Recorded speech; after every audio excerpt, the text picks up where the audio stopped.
Калі ты імператор і прагнеш неабмежаванай улады, то трэба цягнуць абеліск. Абеліскі цары усталёўвалі на хіпсет. Хіпсет – гэта такое свята старажытнаегіпецкіх цароў, якое яны святкавалі на 30-й год свайго праўлення. Піпі – той, які належыць двум абеліскам сонца, якія належаць зямлі, і Пепі – гэта той, хто належыць двум асляпляльным сонца, якія належаць небу.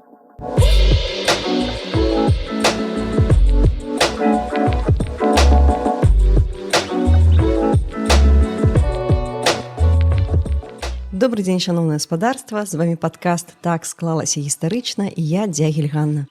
Рада вас вітаць у чарговым суперцікавым і супернезвычайным выпуску нашага падкасту, таму што сёння у нас госць, якога асабіста я вельмі доўга чакала, вельмі доўга мы дамаўляліся аб гэтым запісе, і сапраўды унікальны спецыяліст для Беларусі, кандыдат гістарычных навук, егіптолаг Спартак Алла. Вітай, Алла. Вітаю. Перш мы перайдзем, уласна кажучы, да нашай тэмы сённяшняй. Я хочу адзначыць, што гэты выпуск створаны пры падтрымцы онлайн-гіпермаркета 21 век бай. І ў сярэдзіне выпуску вас чакае спецыяльная рубрыка, дзе мы будзем расказваць пра розныя цікавосткі з паўсядзённай побытавай гісторыі Беларусі і не толькі. Не перамутайце, не пераключайцеся, там будзе цікава. А сёння мы пагаворым пра старажытны Егіпет. Але тэма старажытнага Егіпту, яна ўвогуле неаб'ятная, проста неверагодная, вялікая, там шмат тысяч год гісторыі. І таму мы пагаворым з беларускім егіптолагам, Спартак Аллай, пра адзін невялічкі аспект, але вельмі важны. Пра што мы будзем сёння гаварыць? Мы сёння будзем гаварыць пра старажытныя егіпецкія абеліскі. Так. Напэўна, усім вядома слова абеліск, да, што гэта такое звычайна значыць? Напэўна, да. Сучаснаму вось беларусу гэта слова знаёма, і ўвогуле гэта форма знаёма, то бок кожны беларус разумее, што вось абеліск гэта такі мемарыяльны памятнік, які усталяваны быў у гонар тых, хто загінуў у часы Другой сусветнай вайны. І такім чынам гэтыя абеліскі, калі мы іх бачым, мы ведаем, што вось тут недзе пахаваны героі Вялікай Адчыннай вайны. І, крацей кажучы, мы уяўляем сабе, што гэта помнік носіць мемарыяльнае значэнне. Вось на плошчы Перамогі ў нас ёсць абеліск. Так, на плошчы Перамогі ў нас ёсць абеліск. Ёсць, напэўна, усім вядомы аповед Васіля Быкава абеліск. Калі там недзе успомніць яшчэ іншыя культуры, вось, напрыклад, быў твор Марыі Рэмарка «Чорны абеліск». І гэта таксама тое ж самае значэнне абеліскаў, як і ў нас. І звычайна гэта такая чатырохвугольная форма, такая шпіль высокі.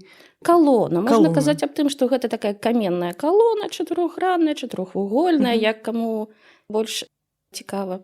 Вось, і яна скончваецца зверху такой пірамідкай, якая называецца пірамідыён. Лагічнае пытанне. Як звязаны сучасныя абеліскі, вось такая памятная форма са старажытным Егіптам? Вось гэта вельмі цікавае пытанне, таму што, напэўна, старажытныя егіпецкія абеліскі, яны прайшлі вось за тыя тысячагоддзі свайго існавання, з тых часоў, калі яны былі створаны. Вось, напэўна, па ўсім заходнееўрапейскім культурам і не толькі, і старажытным культурам, гэта і старажытна-рымская, і грэчаская культура.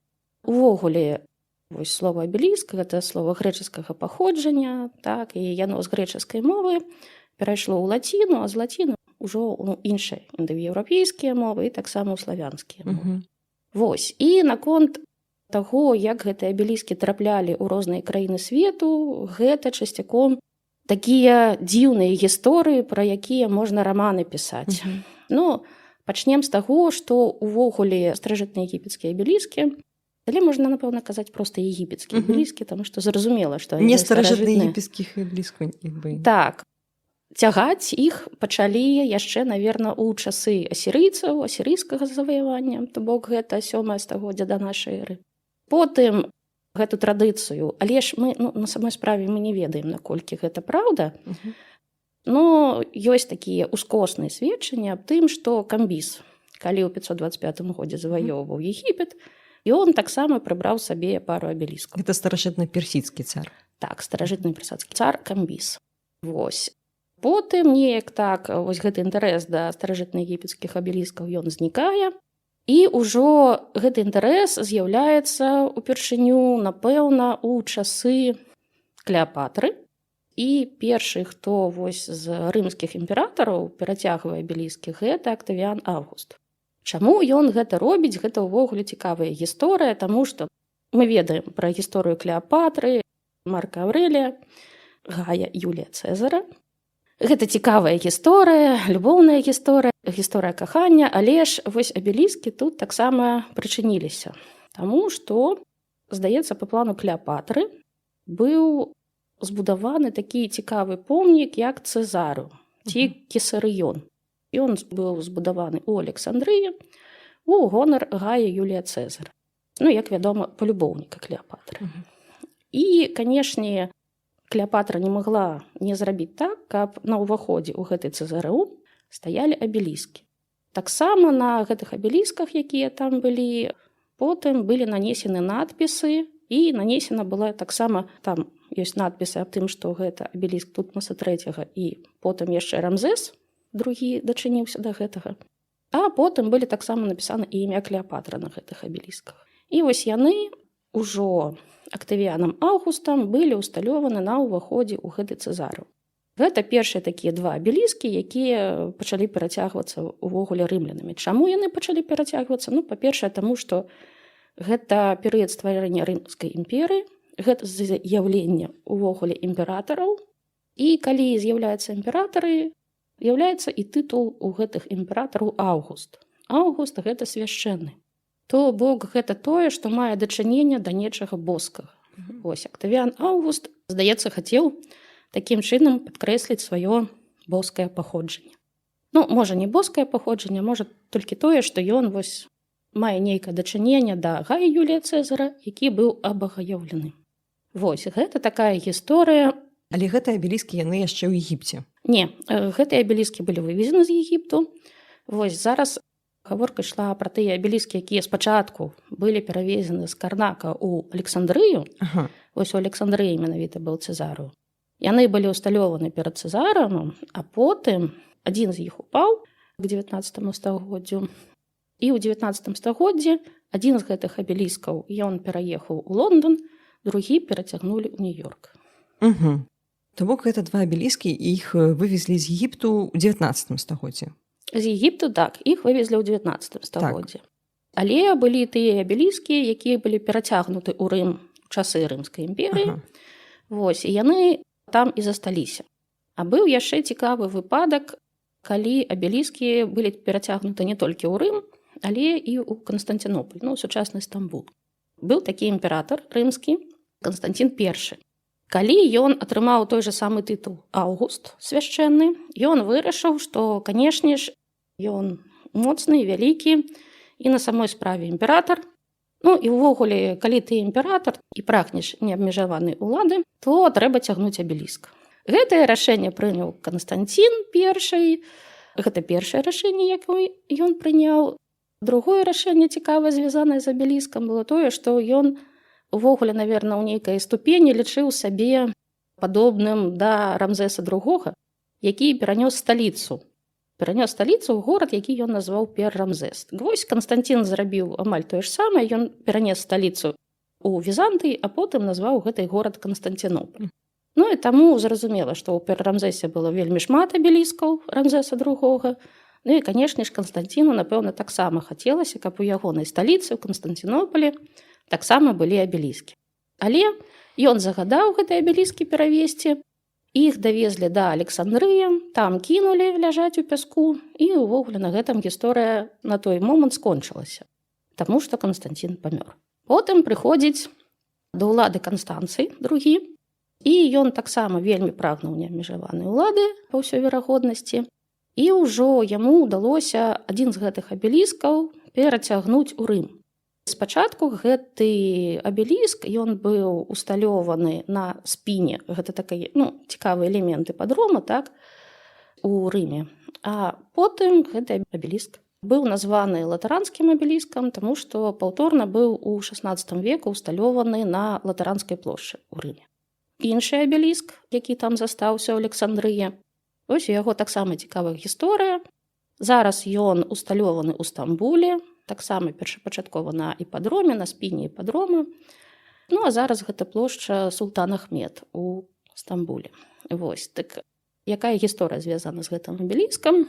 Наступны пераемнік Канстанцыя, так, Юліян Адступнік. Вось, ён, гледзячы на тое, як з зайздрасцю, гледзячы на тое, як цягнуць абеліскі іншыя імператары, вырашыў, што і яму трэба. І вось да нас захавалася пісьмо гэтага Юліяна Адступніка да александрыйцаў, дзе ён піша аб тым, што вось трэба неяк ператашчыць усё ж такі гэты абеліск у Канстанцінополь.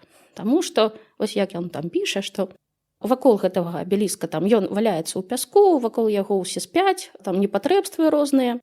Вакол гэтага абеліска бруд і ўвогуле. Ну, як гэта так? Вось гэты свяшчэнны камень, і ён там застаецца. І вось вакол яго такое тварыцца. Не, трэба яго адтуль забраць, каб вось не губіць гэтую павагу да гэтага свяшчэннага камня. А вось калі вам неяк хочацца які-небудзь там свой помнік, вось я вам падару сваю медную статую, калі ласка, стаўце яе, вы ж мяне вельмі любіце. Таму вось такая цікавая гісторыя была. Але і Юліяну Адступніку не ўдалося вось перамясціць гэты абеліск з Александрыі. Гэта ўдалося толькі Феадосію Вялікаму. І вось ужо ў 390 годзе гэты абеліск быў перавезены, у працэсе перавозкі ён быў расколаты, і вось толькі верхняя частка яго зараз знаходзіцца ў Стамбуле. Я, калі слухаю пра гэтае перамяшчэнне, насамрэч, не дзіўна, што там некаму ўдалося, не ўдалося, таму што абеліск гэта ўвогуле даволі вялікая штука. Ну так, гэта каля 200 тонн, і у даўжыню недзе 20, а то і 30 метраў. Ну так, гэта не простая справа ўзяць і перавезці з Егіпту ў Рым альбо ў Канстанцінополь па мору на нейкіх плавучых сродках. Так, але калі табе патрэбна неабмежаваная ўлада, усё можна. Вельмі трэба, вельмі трэба. Ну, ладно, з імператарамі зразумела. Гэта сімвал такой імператарскай улады, сімвал моцы, вялікая штука такая, якая відавочна паказвае, што ты самы моцны, самы вялікі ў свеце. Так? Але ж не толькі ў Рыме і ў Канстанцінополі у нас абеліскі. Мы ўжо паміналі, што яны нейкім чынам з'явіліся ў Парыжы, у Лондане і ў Нью-Йорку. Так, вось гэта таксама цікавыя гісторыі. Ну, так, у храналагічным парадку пачнем. Скончваецца Рымская імперыя. Далей ўжо гэтыя абеліскі асоба арабам патрэбны не былі, таму што, ну, ўсё ж такі арабскія правіцелі, яны не прагнулі неабмежаванай улады і ніяк не дачынялі сябе да вось боскай улады. То бок на гэта яны не прэтэндавалі. А ўжо калі у нас пачынаецца 19 стагоддзе, вось, і пачынаецца гэты перыяд егіптаманіі. І ў гэты перыяд егіптаманіі Хідыў, Мухаммед Алі, егіпецкі Хідыў, ён вырашае, што можна дараваць гэтыя абеліскі, асабліва тыя, якія там валяюцца ў Александрыі, ну, тым краінам, ад якіх можна што-небудзь узяць. Хідэў гэта хто? Хідыў гэта правіцель, такі самаабвешчаны правіцель. І, карацей кажучы, вось такім чынам ён дарыць адзін абеліск Францыі, адзін абеліск Англіі, Великабрытаніі, ну і таксама потым, ужо не Мухаммед Алі, а іншы правіцель, ён аддае абеліск Нью-Йорку. Вось з гэтай транспартыроўкай абеліскаў у Парыж, там, у Лондон і ў Нью-Йорк таксама звязаныя вельмі цікавыя гісторыі, таму што, ну, гэта патрабавала каласальных высілак. Вось, напрыклад, англійскі абеліск, лонданскі, так, ён быў яшчэ, напэўна, падараваны ў 1819 годзе, і толькі ў 1877 годзе яго адтуль змаглі увогуле забраць. Гэта быў адзін з александрыйскіх абеліскаў, якраз той абеліск, які калісьці Актавіян Аўгуст усталяваў на ўваходзе ў Цэзару. Таксама з транспарціроўкай гэтага абеліска былі невераятныя прыгоды. Спачатку, вось, ну, амаль 70 год не было сродкаў на тое, каб гэты абеліск перавесці. Потым сродкі знайшліся, знайшоўся мецэнат, які гэта ўсё праплаціў. І вось па некаторым дадзеным ёсць сведчанне аб тым, што гэта перавозка абеліска каштавала каля 10 000 фунтаў стэрлінгаў тагдашніх. На сённяшні дзень гэта 1 000 000 фунтаў. То бок гэта больш за $1 000 000. Ну, так прыстойненька. Вось, так, сума вельмі канкрэтная такая і вялікая. Но, тым не менш, усё-такі ў 1877 годзе вось былі сродкі гэтыя знойдзены. Быў створаны спецыяльны карабель, такі пантон, які перавозіў гэты абеліск. Ён называўся Клеапатра, таму што перавозілі абеліск, а абеліск называўся, вось менавіта гэты абеліск, і яшчэ парны яму, які разам з ім стаяў. Ігламі Клеапатры яны называліся. І гэты абеліск спачатку грузіць на гэты пантон Клеапатра, потым яго буксуе іншы карабль. Вось. Але адбываецца так, што ў Біскайскім заліве там здараецца шторм вельмі моцны, гэту Клеапатру там штурхае з боку ў бок, і ён адрываецца ад вольгі і уходзіць у свабоднае плаванне. І на гэтым пантоне было 6 членаў экіпажа, яны ўсе загінулі. Такім чынам вельмі такая трагічная гісторыя. Вось. Але гэты вось пантон змог падцапіць другі карабль, які адвез яго ў Гішпанію. Вось. І ўжо там запатрабавалі за тое, каб гэты карабль даставілі ў Англію 5000 фунтаў. То бок гэта палова увогуле таго, чаго каштаваў гэты абеліск. Ну, увогуле там дамовіліся на 2000 фунтаў, і ўжо гэты карабль даставіў абеліск у Лондон. І вось у 1878 годзе ён быў усталёваны на набярэжнай ракі Тэмза, на набярэжнай Вікторыі. Самае цікавае, што там было, гэта тое, што вось пры ўзвядзенні абеліска у пярэдняй частцы пастамента была схавана так званая капсула часу. І што змяшчае гэта капсула часу? 12 фотаздымках самых прыгожых англійскіх жанчын таго часу, скрынку шпілек, скрынку цыгар, некалькі люлек тытуню, набор імперскіх гір, дзіцячую бутэльку, некалькі дзіцячых цацак, шылінгавая брытва, гідраўлічны дамкрат, некаторыя ўзоры кабеля, які выкарыстоўваўся пры ўзвядзенні, 90-сантыметровая бронзавая мадэль помніка, поўны набор сучасных брытанскіх манет, рупій, партрэт каралевы Вікторыя, таксама гісторыя транспарціроўкі помніка, планы, напісаныя на пергаменце, пераклад надпісаў, копія Бібліі на некалькіх мовах, копія Євангелія ад Іоанна на 215 мовах, копія альманаха Уітакера, чыгуначны даведнік Брэдшоу, карта Лондона і копіі 10 штодзённых газет. Цікавы набор. Такая капсула часу. Цікавы набор. Далей можна паразмаўляць аб гісторыі парыжскага абеліска. Ён, праўда, быў перавезены нейк раней.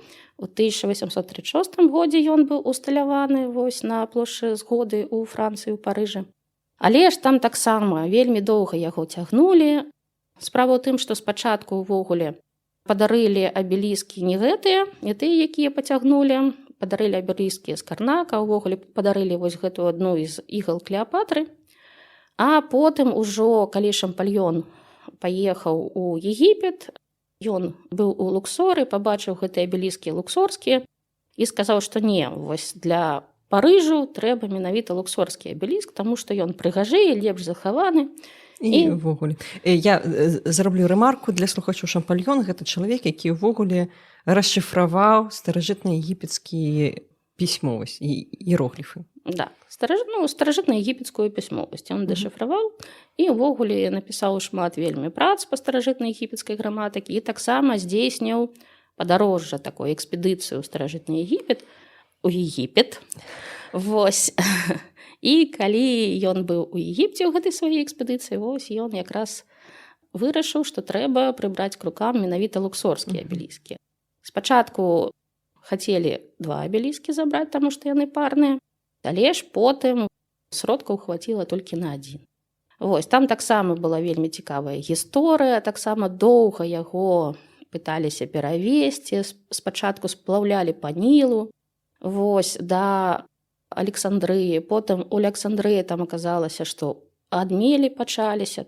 Там некалькі месяцаў прыйшлося чакаць, пакуль гэтыя адмелі ветрам здуе разам з гэтым караблём, ну, з пантонам, на якім цягнулі, ўжо потым пагрузілі на карабль, ён доўга плаваў там па марам. Вось. І толькі ў 1836 годзе ён быў усё ж такі ўсталяваны. Пампезна вельмі.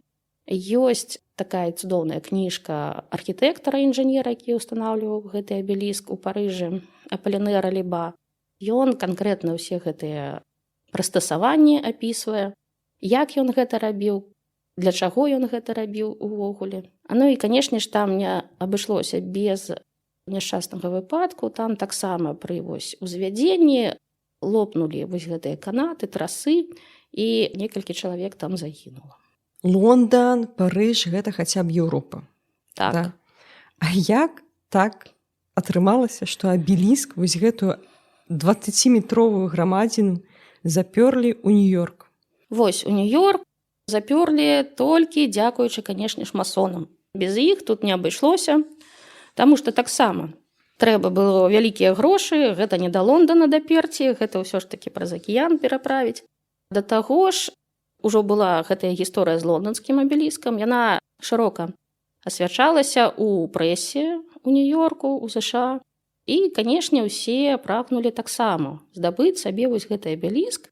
І знайшоўся такі адстаўны ваенна-марскі інжынер Генры Горынж. Вось, ён быў масонам, гэта відавочна, гэта такі факт устаноўлены. Вось, і ён узяўся за гэтую перавозку. І самае цікавае адбылося, калі ён прыехаў у Егіпет. Так, вось ён выпрасіў гэты абеліск, яму яго ўсё ж такі падаравалі, і ён пачаў дэмантаж гэтага абеліска, таму што ён яшчэ стаяў. Другая ігла Клеапатры, якая лонданская, она упала на пачатку 19-го недзе стагоддзя. Вось. А гэты абеліск ён стаяў, і яны, значыць, пачалі разбіраць гэты абеліск, пачалі разбіраць пастамент гэтага абеліска, які быў зроблены пры ўсталёўцы, так? Калі Актавіян Аўгуст усталёўваў. І там сярод усялякага бруду, смецця, яны знайшлі цікавыя такія рэчы, як адвес свінцовы, і таксама яны знайшлі шпаталь. Ну і паколькі мы ўсе ведаем, што гэта такія масонскія сімвалы, тады гэта тоже ўсе ведалі, што гэтыя масонскія сімвалы. Ну, конечно, у нас вольныя каменшчыкі. Так. Да. Гэта было зафіксавана там у некалькіх дакументах, усё замалявана, вось, запратакалявана. Карацей, гэта такое, ну, на самой справе адкрыццё. Хаця, канешне ж, гэтыя прадметы там з'явіліся чыста выпадкова. Таму што калі гэты пастамент ставілі, напэўна, сабіралі матэрыял для гэтага пастамента, ну, вось, з таго бліжэйшага матэрыялу, які меўся пад рукой. Для масонаў гэта было што? Гэта нашы, да? Так, для масонаў было гэта увогуле вельмі незвычайна. Яны адразу сабралі цэлую вялікую ложу Егіпта масонскую. Вось, там пастанавілі аб тым, што гэта на самой справе вось некае такое пасланне сучаснікам старажытных каменьчыкаў, гэтых старажытных масонаў. Вось, і, канешне ж, трэба гэта ўсё разам з пастаментам, з абеліскам перавесці ў Нью-Йорк, каб вось масоны Нью-Йорка, яны вось мелі гэтае пасланне старажытных масонаў у сябе. І, карацей кажучы, у 1881 годзе гэты абеліск быў усталяваны у цэнтральным парку Нью-Йорка, і з гэтага часу увогуле у ЗША абеліск ён стаў такім масонскім сімвалам. Вось, напрыклад, могілкі масонскія, на іх замест надгробных плітаў стаяць абеліскі. То бок гэта сімвал такім вельмі пашырыўся. Так. Ну і набыў новае цікавае сімвалічнае значэнне. Цікава, расцягнулі гэты абеліскі па ўсім свеце. Так, расцягнулі па ўсім свеце. Такім чынам, вось гэты помнік, ён атрымаў нават у старажытнасці ўжо, і потым у новы час, і ў навейшы час новае сімвалічнае значэнне. Да? Але што такое быў абеліск менавіта для старажытных егіпцян? Можа, пачнем з тэрміна, з назвы, альбо неяк вернемся ў старажытны Егіпет? Так, ну, пачнем, напэўна, вось з тых абазначэнняў і ўвогуле самога слова абеліск, што гэта такое. Як я ўжо казала, абеліск – гэта слова грэчаскага паходжання. упершыню вось гэтае слово сустракаецца ў нас у Герадота, у яго знакамітай гісторыі, але там у нейкай іншай форме, так, не ў форме абеліскас, а ў форме абелос. То бок гэта, не зусім слова абеліск, а ўжо абеліскас, гэта сустракаецца ў больш позніх антычных аўтараў. Там Пліній, Аміян Марцэлін. Вось калі яны пісалі пра абеліскі, яны ўжо ўжывалі гэтае слово абеліскас. Што гэта ўвогуле за слова? Абеліск гэта перакладаецца з грэчаскай мовы як нейкі маленькі штыр. Вось такі металічны маленькі штыр. Нешта накшталт іголкі. І, карацей кажучы, тут узнікае такая паралель вось з іншай назвай гэтых абеліскаў. Напрыклад, абеліск Лондона, абеліск Нью-Йорка. Гэта тыя абеліскі, якія былі перацягнуты Актавіянам Аўгустам, на якіх ёсць імя Клеапатры, яны зваліся іглы Клеапатры. І зараз яны называюцца таксама іглы Клеапатры. Чаму іглы, канешне ж, не зразумела. Можа быць, гэта іх знешняя форма неяк нагадвала так вось людзям гэтыя прадметы. Можа, тут ёсць якое-небудзь іншае значэнне, таму што там была цікавая на самой справе гісторыя з Клеапатрай і Актавіянам Аўгустам. Але ж гісторыя гэта замаўчвае. Далей трэба ўжо глядзець на тое, як гэтыя абеліскі называліся ў старажытным Егіпце, так? І што ўвогуле значылі гэтыя абеліскі вось менавіта для старажытных егіпцян і ўвогуле ў светапоглядзе старажытных егіпцян, што гэта такое было. Мы ведаем, якім словам назывались гэтыя абеліскі ў егіпецкай мове. Гэта было слово тэхен, але ж гэтае слово нам не кажа абсалютна нічога. Таму што, вось есть спецыфіка старажытнай егіпецкай мовы, але, можна казаць проста егіпецкай мовы, таму што сучасная егіпецкая мова – это арабская, таму што, была толькі адна егіпецкая мова, так, і яна была старажытнай.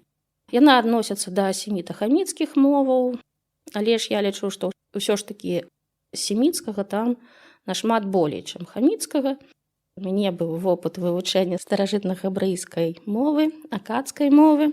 І, канешне, паралеляў шмат, як у граматыцы, так і ў лексіцы. Дык што такога асаблівага ў егіпецкай мове? Гэта тое, што там няма галосных. То бок гэта іерагліфіка, спачатку іерагліфіка, а потым скорапіс іерагліфікі, гэта іератыка, потым демотыка, і потым уже копцкая мова, гэта калі запісваліся грэчаскімі буквамі егіпецкія словы. Вось. Тое, што тычыцца іерагліфікі і вось надпісы на абеліскаў, яны усе выкананы менавіта на іерагліфікі, і гэта сярэдняя егіпецкая мова. Вось. У гэтай мовы галосных няма. То бок яны, канешне ж, былі, але мы зараз не можам іх рэканструяваць. То бок яны не абазначаюцца на пісьме. Так, на пісьме яны ніяк не абазначаны, таму што гэта іерагліфіка. Гэта вось, такая асаблівасць іерагліфікі, што там не пазначаюцца галосныя гукі. Таму вось егіптолагамі была прынята такая умоўная транслітарацыя гэтых гукаў, то бок пасля зычнага проста ўстаўляецца нейкі такі незразумелы гук ці то е, ці то э. Умоўны, каб не казаць тхны, да, так, каб казаць... каб гэта неяк можна было ўвогуле вымавіць стандартнаму індаеўрапейцу. Таму вось, мы кажам тэхен, так, можна на самой справе гэта магло быць і атахен, і утэхен, увогуле ўсё што заўгодна. Адкуль мы ведаем, што вось было гэта слово тэхен, яно напісана на самім абеліску. Такім чынам, там вось асаблівасць такая старажытнай егіпецкай мовы, што ў нас ёсць фанетычны запіс гукаў, калі адзін іерогліф пазначае адну фанему, то бок адзін гук. Вось, ёсць запіс, калі адзін іерогліф пазначае некалькі фанемаў, там некалькі зычных гукаў. І ў канцы словаў, як правіла, пішацца дэтэрмінатыў, які ўвогуле адносіць вось гэтае слово, якое напісана фанетычна, да нейкага там класу. Нейкай катэгорыі, да? Да. То бок, калі там стаіць чалавечак, то гэта вось катэгорыя людзей, так, класу людзей. Вось, калі там стаіць абеліск, то зразумела, гэта вось нешта з будаўнічай дзейнасці. І такім чынам вось у нас есть гэта фанетычная запіс, 3 гукі тэхэнэ, і ў канцы гэтых 3 гукаў зычных стаіць дэтэрмінатыў абеліска. Пад гэтым мы разумеем зараз менавіта старажытнаегіпецкую назву гэтых абеліскаў. Але ж акрамя вось гэтага тэхэнэ былі і іншыя пазначэнні гэтых абеліскаў, то бок вось у надпісах, у тэкстах на саміх гэтых абеліскаў вельмі часта сустракаецца фраза, у якой ідзе гаворка аб тым, што той ці іншы цар, ён устанавіў гэты абеліск як помнік ці мэну па-егіпецку. Вось.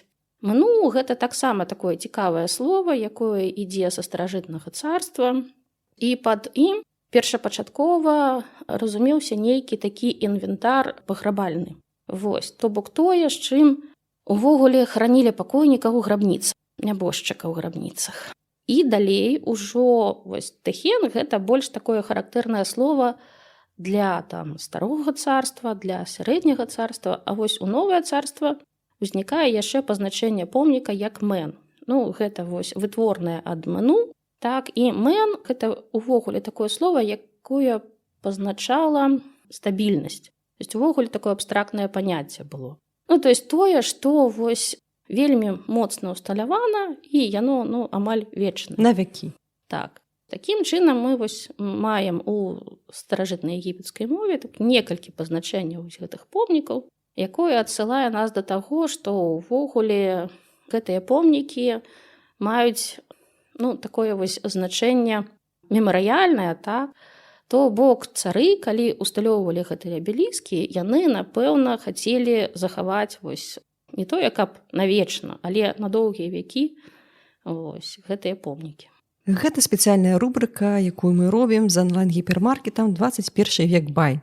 Першая асацыяцыя са старажытным Егіптам у звычайнага чалавека – гэта піраміды, спадзяюся, пасля гэтага выпуска яшчэ абеліскі будуць, альбо іншыя манументальныя будынкі, храмы, статуі, сфінкс і гэтак далей. Вакол гэтых пабудоваў вельмі шмат канспіралагічных тэорый, што не маглі ж старажытныя егіпцяне самі ўсё гэта пабудаваць. Там і атланты, і веліканы ім будавалі, і іншапланецяне і гэтак далей. Але не трэба недаацэньваць як старажытных людзей у цэлым, так і егіпцян, так і нашых продкаў. Гэта ўражвае, але егіпецкая архітэктура, егіпецкія вось гэтыя манументальныя пабудовы, яны былі створаны пры дапамозе даволі простых інструментаў. А галоўнае, з дапамогай матэматыкі і інжынерыі, з дапамогай чалавечага розуму. Так, камень для піраміды храма апрацоўваўся пры дапамозе розных цяжкіх молатаў, зубіл, кірак.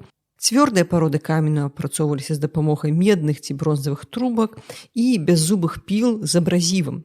Так, гэта была вельмі доўгая, працаёмістая, цяжкая работа. Не дзіўна, што старажытныя егіпецкія рабочыя імкнуліся часам прафілоніць працу. У нас захаваліся і прычыны, па якіх 3000 год таму работнік мог не выйсці на працу. Захаваўся астракон, гэта такі гліняны аскепак з датамі, імёнамі і прычынамі пропуску работы.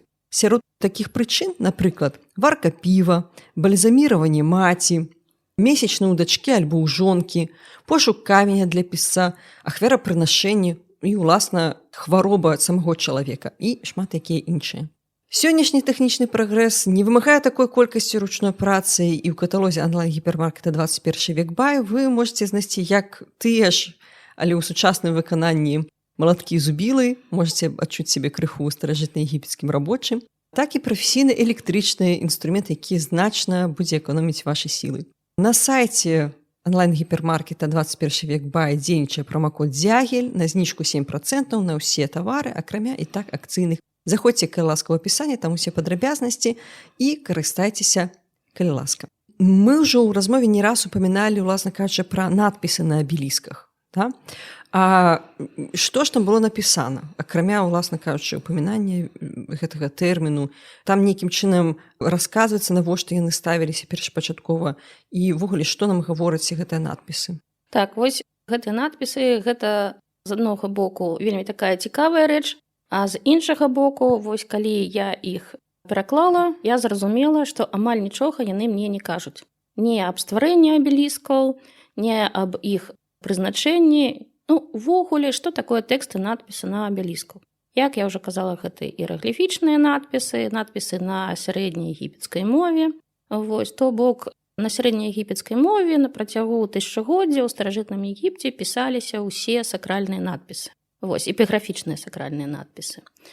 І гэтыя надпісы на абелісках, яны уяўляюць сабой толькі тытулатуру цара.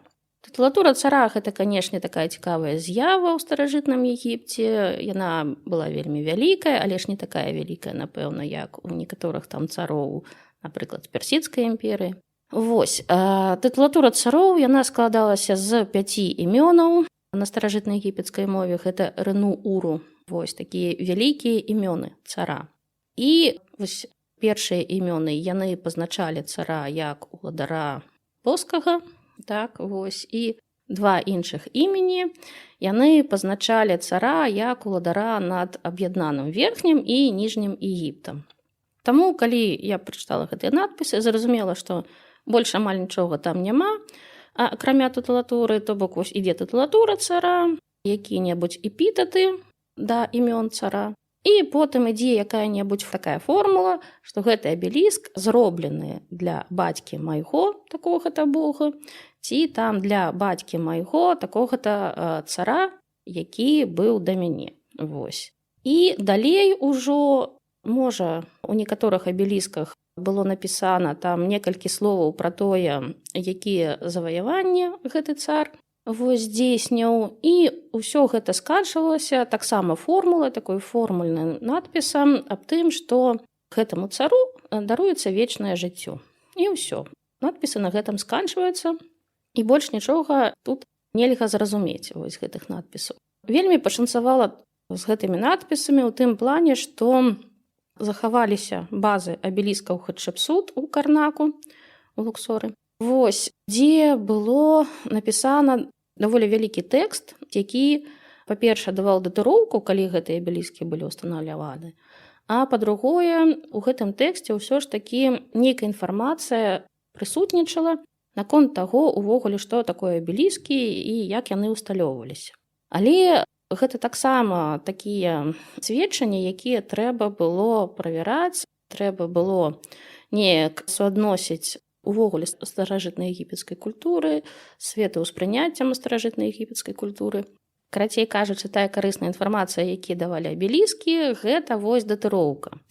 І вось што здесь цікавага, традыцыйна абеліскі цары ўсталёўвалі на Хепсет. Хепсет – гэта такое свята старажытна-егіпецкіх цароў, якое яны святкавалі на 30-й год свайго праўлення. А тут мы маем на гэтай базе абеліска Хатшепсут надпіс аб тым, што гэты абеліск, ён усталёўваецца, ён пачынае рабіцца у 15-й год праўлення царыцы, вось, а усталёўваецца на 16-й год праўлення царыцы. То бок, от тут ужо не ідзе гаворка аб 30-м годзе праўлення, а менавіта 15-й. І вось здесь, конечно, ўзнікае нейкае такое непаразуменне, а чаму менавіта 15-й год, а не 30-й. Ну, адказам на гэта пытанне можа быць тое, што царыца яна вяла адлік свайго праўлення не з моманту каранацыі, а раней, калі яна стала рэгентам пры малалетнім сваім пляменніку Тутмасу III. Вось. Гэта тое, што тычыцца надпісаў на абелісках. Такім чынам, самі па сабе надпісы, яны могуць сказаць, калі і кім быў пастаўлены абеліск. Тытулатура цара, мы ведаем, хто іх паставіў і калі. Але навошта яны былі пастаўлены з надпісам незразумела. Яшчэ пытанне такое. Усе надпісы на ўсіх і ўсіх абелісках, яны больш-менш стандартныя. Так, надпісы на ўсіх абелісках стандартныя, прычым пачынаючы там з сярэдняга царства і сканчваючы познім перыядам гісторыі Егіпта. Ага, то бок яны, ў прынцыпе, на працягу некалькіх тысяч год такі нейкі стандартызаваны помнік быў. Так. Окей. Якія ёсць версіі прычын усталявання абеліскаў? Што яны сімвалізавалі? Калі мы з надпісу мінімальна разумеем навошта, да? Адкуль мы можам зразумець, якія ёсць версіі сімвалу гэтага? У гэтым і заключалася маё даследаванне. Што такое абеліскі менавіта ў успрыняцці старажытных егіпцян?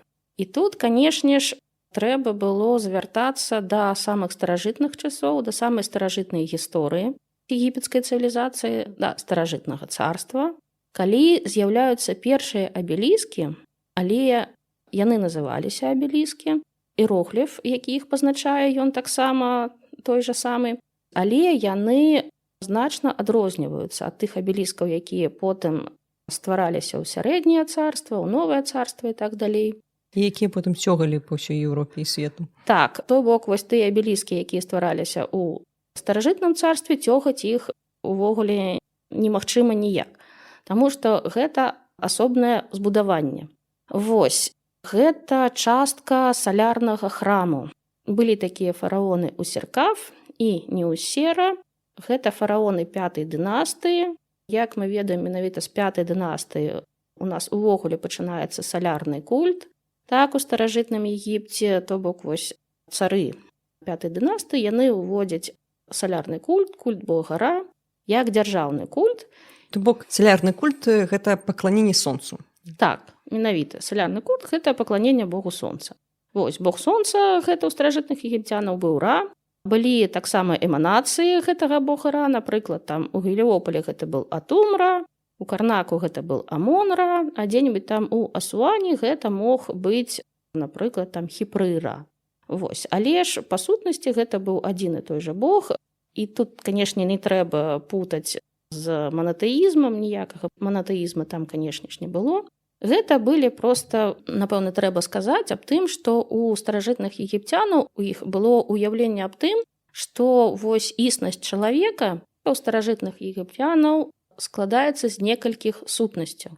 То бок, напрыклад, вось ёсць цела чалавека, так, а ёсць, напрыклад, двайнік чалавека, ягонае Ка. Гэта які нешта накшталт духу. Вось, ёсць таксама Рэн, гэта імя, гэта таксама аддзельная асобная сутнасць чалавека. І яшчэ з часоў там першых дынастый царская ўлада, яна неяк так цікавым чынам была абвешчана менавіта боскай улады, то бок вось адна з першых дынастый у старажытным Егіпце. Яны свайго родавага бога Хора пачалі лічыць за свайго продка. Вось, і не проста продка, а цар, які уступаў на трон, ён лічыўся Ка гэтага самага Хора, гэтага першага бога цара. Вось у 5-й дынастыю, калі у нас ужо салярны культ, культ бога Ра, ён становіцца дзяржаўным культам, калі цары абвяшчаюць сябе нашчадкамі менавіта салярнага бога Ра, вось, яны пачынаюць ствараць салярныя храмы, і яны пачынаюць у гэтых салярных храмах ствараць абеліскі. Першапачатковы абеліск – гэта такое збудаванне, якое нагадвае, канешне, піраміду, але яно вось гэтая піраміда, якая была ўсталёўлена на такім вялікім і шырокім пастаменце. І ў гэтых салярных храмах традыцыйна вось фараоны 5-й дынастыі яны правадзілі свой хіпсет, то бок свой вось гэты юбілей 30гадовага праўлення. І калі цар у ходзе цырымоніі, калі праходзіла гэта свята, ён уваходзіў на гэты абеліск, а гэты абеліск ён быў пакрыты такім ізвесняком, які вельмі прыгожа свяціўся на сонцы. Ён такі быў белы, адшліфаваны добра. Вось, і свяціўся, і быў эфект такі, калі цар падыходзіў да гэтага абеліска, што ён як бы атаясамляецца з сонцам. Вось як бы становіцца частка гэтага сонечнага свету. Ну і такім чынам вось гэта сонечнае святло, яны аддае цару сілы для таго, каб працягваць сваё праўленне. І, напэўна, менавіта з таго часу вось гэтыя абеліскі, яны у светаўспрыняцці старажытных егіпцянаў былі звязаны з тым, што калі цар усталёўвае гэтыя абеліскі, то ён неяк працягвае вось гэтыя свае сілы для таго, каб далей правіць. Акрамя гэтага, на некаторых абелісках ёсць надпісы аб тым, што вось гэтыя абеліскі, яны увогуле святло. То бок яны пазначаюць святло і менавіта сонечнае святло. І калі, напрыклад, на гэтым абеліскі выпісваецца якое-небудзь імя цара, а яно там выпісвалася ў якасці тытулатуры, то гэта вось як яднанне цара, то бок яго існасці, якая Рэн, імя, з самім гэтым абеліскам, з гэтым сонечным светам. Ну і такім чынам, напэўна, вось цары прагнулі да таго, каб усё ж такі працягваць сваё праўленне, каб ім дараваліся сілы для таго, каб працягваць гэта праўленне. Ну і таксама анг уджасене. Так, гэта такая формула, калі цару даецца здароўе, сілы і моц для далейшага кіравання сваёй краіны. То бок, абеліск для старажытных егіпцян гэта быў сімвал юбілею цара, да? І сімвал працягвання яго праўлення паспяховага з дапамогай сонца, кажучы. Скажем так, гэта сімвал абнаўлення яго вітальных сілаў, то бок жыццёвых сілаў. Вось. У мяне пытанне. А як жа фалічны сімвал? Гэта ж відавочна фалічны сімвал. Канешне. Пра фалічны сімвал усё было даўно ўжо сказана ў гістарыяграфіі. Справа ў тым, што вось гэтае абнаўленне вітальных сілаў цара ці жыццёвых сілаў цара, яно ўключала ў сабе таксама і абнаўленне цара мужчынскай сілы цара. То бок вось урадлівасць гэта ўвогуле было такое вельмі цікавае паняцце для старажытных егіпцянаў і вельмі важнае. Таму што без урадлівасці, так, якая атасямлялася ў сваю чаргу з мужчынскім пачаткам чалавека, вось з мужчынскім пачаткам цара, без гэтай урадлівасці ўвогуле далейшае жыццё немагчыма на берагах Нілу. Такім чынам, вось гэта салярны культ, абнаўленне праз сонца, праўленне цара, вітальных яго сілаў, яго мужчынскай сілы, гэта адзіная сімволіка абеліскаў. Так, гэта вось адно з сімвалічных значэнняў гэтага помніка. Але ж, канешне, для старажытных егіпцянаў гэта было не сімвалічнае значэнне, таму што яны верылі ў тое, што гэта фізічны свет, так, і цар, ён увогуле, калі вось у старажытным царстве узыходзіў на гэты абеліск, то ён, канешне ж, не сімвалічна абнаўляў свае сілы, а менавіта фізічна. То бок, вось Бог сонца дараваў яму гэтае святло, гэтую светавую энергію, можна казаць аб гэтым, напэўна. І ён па сваёй плоці, цар, станавіўся гэтым самым святлом. На нейкі час, але ён як батарэйка заражаўся.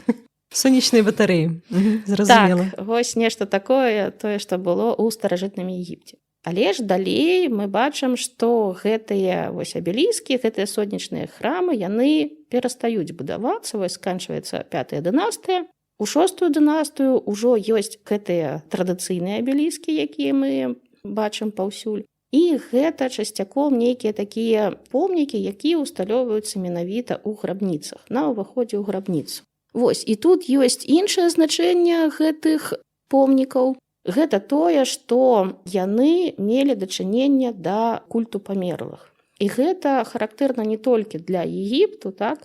Уяўленне аб тым, што ў абеліску жыве дух продкаў, гэта, напэўна, уяўленне, якія існавалі не толькі ў старажытным Егіпце, але там і ва ўсходнім міжземнамор'і, у Малой Азіі. Ва ўсіх вось было такое ўяўленне, што ў каменным гэтым помніку жыве дух продка. Гэта мог быць Бог, які жыве ў гэтым камені, а мог быць там продак па мужской лініі, напрыклад. Вось, таму, напэўна, вось менавіта ў 6-ю дынастыю і ўзнікаюць гэтыя абеліскі як помнікі замагільнага свету. Увогуле вельмі цікава такое пытанне наконт таго, чаму абеліскі ўсталёўваліся парамі. Напэўна, таму што ўсё ж такі на ўваходзе яны як бы фланкіравалі ўваход вось у памяшканне, у грабніцу ці то ў храм.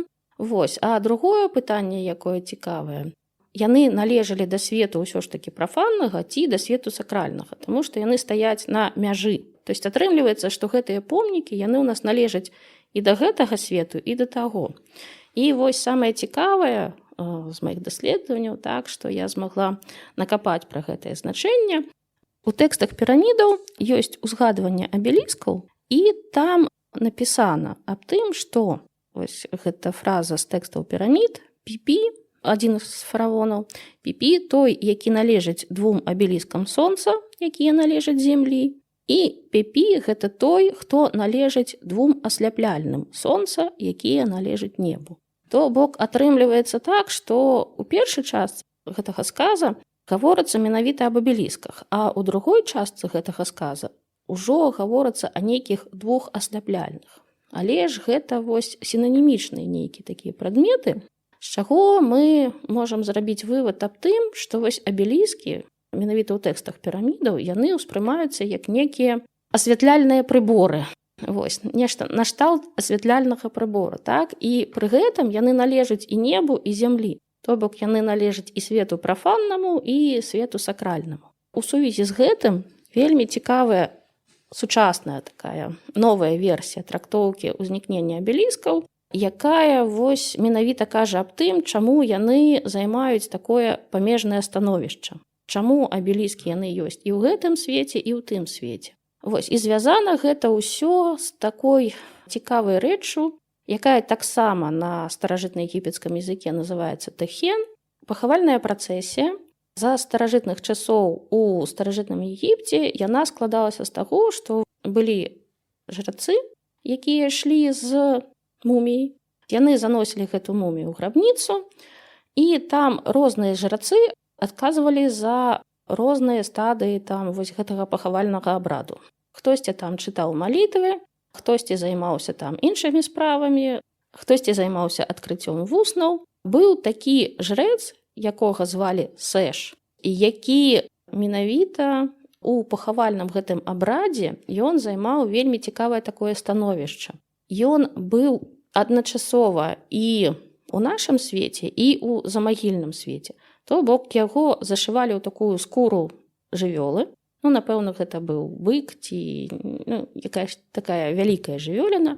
Вось, і зашытым у гэтую скуру жывёлы, ён спачатку ў працэсіі праводзіўся да грабніцы, а потым яго туда адпраўлялі ў гэтую грабніцу, каб ён даведаўся ўсё ж такі, што там, ці чакаюць там гэтага вось нябожчыка на тым свеце. І ўвогуле, што яго там чакае. І атрымлівалася так, што гэты вось жрэц, калі яго ў гэтую скуру засоўвалі, вось гэтая штука называлася тэхен.